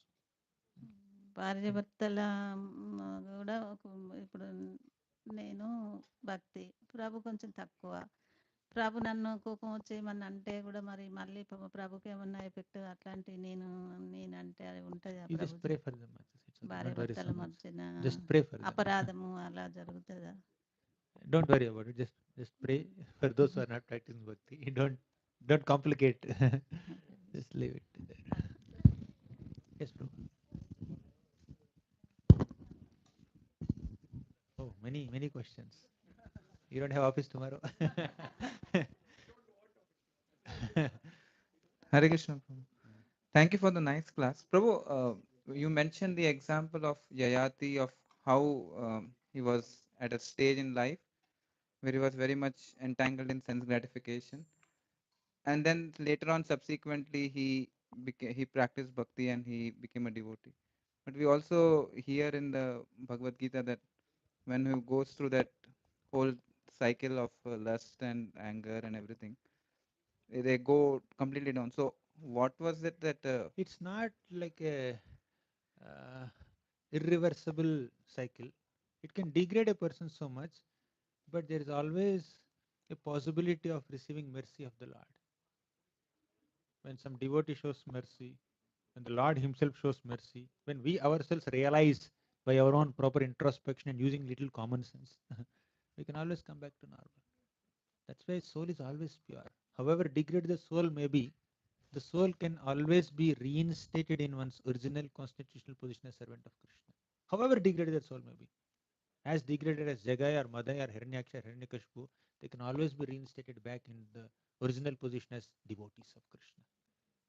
For example, Sobhari Muni, just he saw two fishes enjoying with each other, and then he developed a desire to get married, although he has been practicing austerities underwater for such a long, long time, several decades or centuries probably.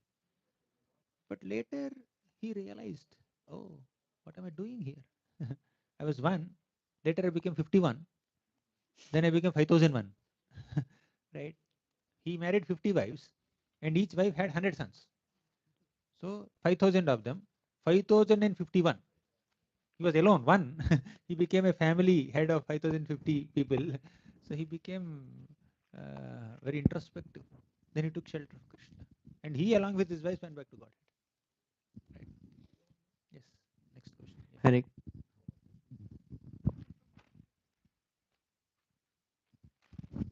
Hare Krishna, Prabhu. Thank you for your nectarian class. This question is coming from your lecture yesterday. You mentioned three things: mind, senses, and yeah, intelligence. And you gave a practical solution for two of them. For the senses, do active physical seva.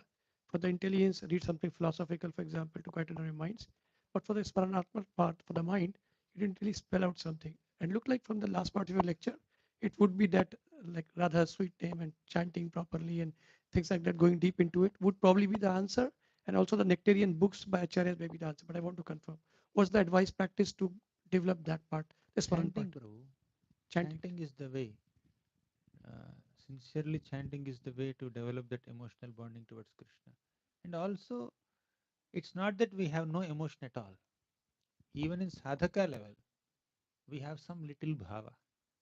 On a special festival day, we'll see the beautiful darshan of the Lord, we'll hear some ecstatic kirtan, we'll hear some wonderful katha, and we may have some goosebumps for a moment. We have some deep devotional feelings for a moment. But the problem with the sadhaka is those moments are very rare and they are not consistent. We are very, very inspired. We feel very devotional. We feel very selfless. We become very detached. We have very deep emotional, we deep devotional feelings, thoughts at that moment. But after 5 minutes or 10 minutes, or that, once the festival is over, we are back to normal. But for a bhava bhakta, those emotions are constant and consistent. For sadhaka bhakta, those emotions are rare and inconsistent and intermittent. Right. So the whole sadhana bhakti is to invoke that bhava within us. For that, we have to engage our senses in Krishna's service. So yes, eventually mind will develop those feelings uh, if we sincerely practice bhakti.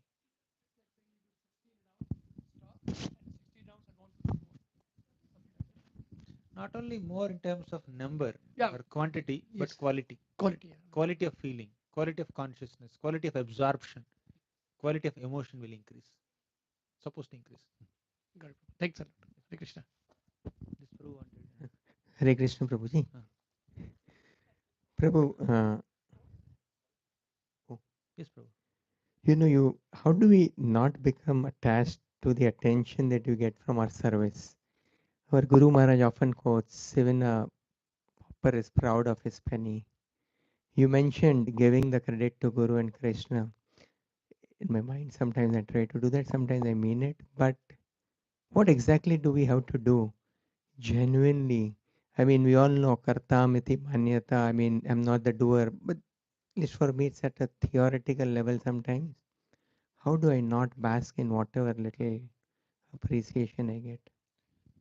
One practical, uh, not suggestion, way could be you write. When you do some service very nicely and somebody is appreciating you, go back and write. They appreciated you for what? So for accomplishment of some service. So how could you manage to do that service? How could you accomplish it? There are 100 other devotees who assisted you, who gave you opportunity, who gave you inspiration, who gave you training, and who helped you with resources and money and manpower or whatever. So jot down the names of all the people who have been instrumental in making that service happen. So once you jot down all that, your role seems very minimal, right? automatically we'll become humble. We'll not take credit. the the the credit or the appreciation that I got for this service is distributed amongst these 10 people or 20 people or 100 people, then what is my percentage? 1%, 0.5%? They will understand. I don't have to take credit. Next. Yes, Prabhu.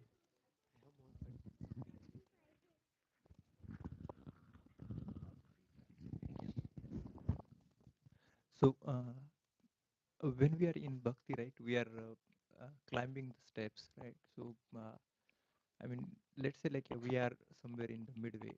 So, in order to like understand where we are, so we need to look back, right? So, at that point, like we may think, okay, I was not doing these many things. Now I am doing those many things. Okay, so is it the like can be the reason become like inducing the pride in yourself, like oh, I was not doing anything. Now I am doing this much. So how No, we there should is take this? always a self-evaluation.